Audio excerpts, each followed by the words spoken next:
Hello and welcome to a tips and tricks video on how to complete the parkour on the Chromacage Prisons server. So why would you even want to complete the parkour? Well, when you complete the parkour, you are rewarded with $1 million in cash and a speedy armor trim. Now the speedy armor trim, as you can read here, increases movement speed by 0.01. Now 0.01 might not seem like much, but the base movement speed within Minecraft is actually set to 0.1, so it's a 10% increase per piece until you get the fourth piece, in which case it's about a 50% increase in your base movement speed. Now this speed effect also does work within the parkour arena at the moment, so you can use this parkour, like your first completion, to make it easier to complete future attempts. So yeah, let's get right into the tips and tricks for the parkour. So the first section we got is the green section. It's relatively simple. I'd say it's the second easiest section of the course. With the slime jumps, my tip is just don't put any inputs when you're actually on the slime. So make sure you stop putting forward when you're on the slime and then just immediately afterwards start moving. You'll see that there's a couple of little quad jumps at the beginning there. So just take your time. While it is really early in the course, just practice taking your time. The next few slime jumps are quite simple, and navigating the walls and fences is just as simple as walking around. Now the next jump is off to the side, but the third slime jump one, or the fourth one just there, just walk off. Just walk off, you'll make it, you'll have plenty of time. Next up is the ice section. Now with the ice mechanics being slightly different and now being slippery on the edges in 1.20, it is a little bit more challenging than it was beforehand. But in short, the whole first section of the ice section is relatively simple as long as you take your time and make sure you're being careful. You'll see coming up here that there's a couple of snow blocks, and this is the first tricky jump in the ice section. Now after the slime jump, you'll see that I shift, and that's to make sure that my player's got enough space to get through. Onto the glass panes next. Just be careful, take your time, line up your jumps, and you should be all set. They are quite challenging because of their size, but they are quite simple when you get the hang of it. Following few ice jumps are quite easy, but then we get to the ice tunnel. Now you want to line up on the edge of the block, the back edge of the block. You'll see me jump, and then mid-air you'll want to start jumping forwards and sprinting at the same time, and then you'll immediately start spamming jump. Now, if you don't jump and hit the first block, like you go under the first block and hit under the first block immediately, your setup's wrong, so just stop and retry. It's much better to just retry the tunnel than to do the whole ice section again. The rest of the ice jumps in the beginning and most of the black section are all relatively simple, so just take your time on those, making sure you line them up if you've got any issues. Now we come to our first head hitter in the course. Make sure you shift to the edge of the block and jump. Just spam the inputs forward, sprint, and jump, and you should be okay.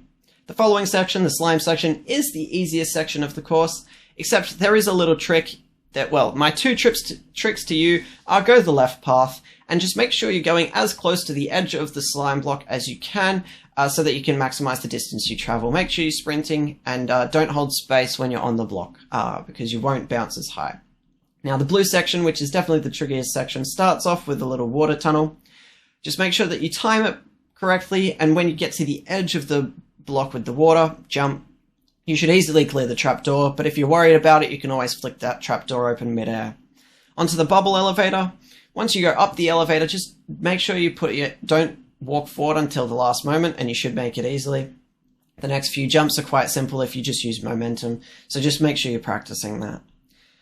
Onto probably one of the harder jumps is I believe it's a 5 or 6 block jump downwards. Just make sure you're lining that up and timing it properly. I like to use force momentum, jump, sprint midair, and then you're jumping off the edge of the block, and you'll maximize the distance that you travel.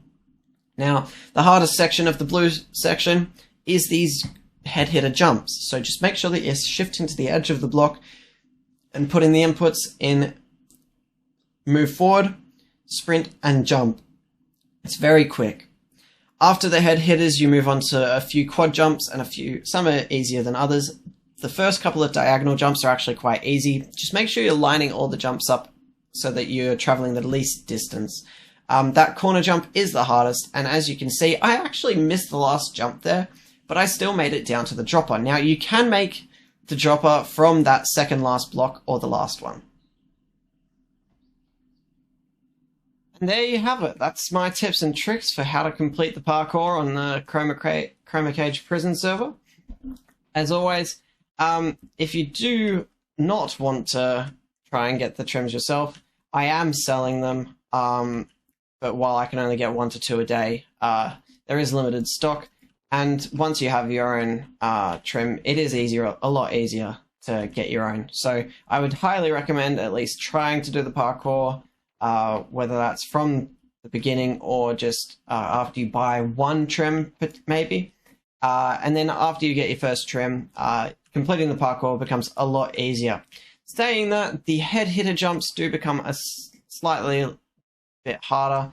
It just means your inputs have to be a little bit more accurate, but the rest of the parkour becomes easier, especially those quad jumps, where if you've got a full set, you're able to jump over an extra block. So I'll demonstrate it just here, just so that you can see just before I end the video. But the bonus mines on the server are 5 blocks long, as you can see, 1, 2, 3, 4, 5. And while yes, I have speed, I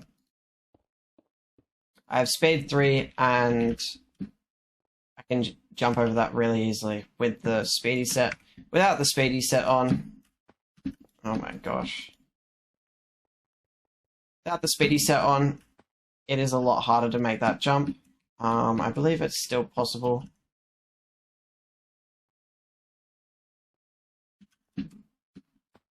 But it'd be equivalent to a quad jump. So it just means that you're able to jump further and you're able to run a lot faster. Now, why could this also be useful?